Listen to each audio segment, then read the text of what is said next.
Vote দিবেন না যাকে তাকে, আপনার ভোটের মূল্য আছে। এবং ভাই আজকে আমাদেরকে সমসাময়িক বিষয় নিয়ে কিছু কথা বলবে, চলেন আমরা শুনি তার কথা। ভাই বলেন। আসসালামু আলাইকুম। সমসাময়িক বিষয় বলতে সামনে আসন্ন ত্রয়োদশ জাতীয় সংসদ নির্বাচন খুব ঘনিয়ে এসেছে।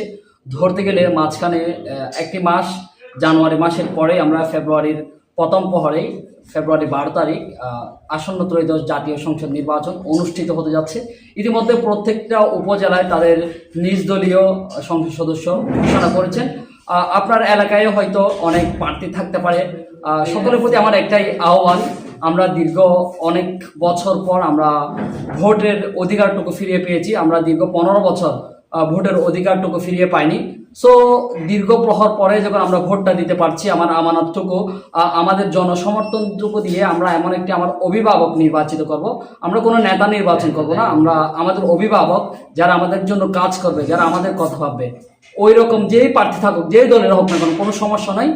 কোনো দল না, আপনি কোনো ব্যক্তি, যোগ্য ব্যক্তি যারা আপনার জন্য কাজ করবে, আপনার কথা ভাববে, আপনার ইউনিয়ন, জেলা, উপজেলা নিয়ে কাজ করবে, তাকেই আপনার মূল্যবান ভোটটুকু প্রদান করে আপনার উপজেলার সংস্কারের কাজ করতে সুযোগ দিন। আর সাথে সাথে যেটা গণভোট, আপনি যেই দলের ভোট দেন না কেন, আপনি গণভোটের পক্ষে হ্যাঁ ভোট দিন। হ্যাঁ ভোট কেন দিবেন? আপনি যদি হ্যাঁ ভোট দেন, তাহলে আগামী বাংলাদেশ সুন্দর সমৃদ্ধশালী একটি বাংলাদেশ হবে এবং সংস্কারমূলক একটি বাংলাদেশ হবে। সেজন্য সবাইকে একটি আহ্বান থাকবে, আপনার পছন্দের প্রার্থীকে ভোট দিন, কিন্তু একটা ভোট সকলে মিলে হ্যাঁ ভোট দিবেন। সে আপনি বিএনপিকে দেন, জামাতকে দেন, অন্য অন্য দলকে দেন, সমস্যা নাই। আপনার প্রার্থী, পছন্দের প্রার্থীকে আপনি ভোট দিতে পারেন, কিন্তু দুটো ভোট দিতে হবে। একটা জাতীয় সংসদ, যে আপনি সংসদ সদস্য নির্বাচন করবেন তাকে ভোট দিবেন।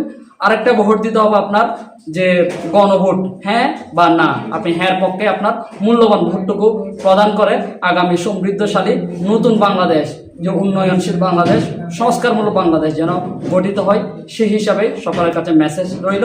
আরেকটা সর্বশেষ মেসেজ, ভোট দিবেন না যাকে তাকে, আপনার ভোটের মূল্য আছে। আসসালামু আলাইকুম। Thank you.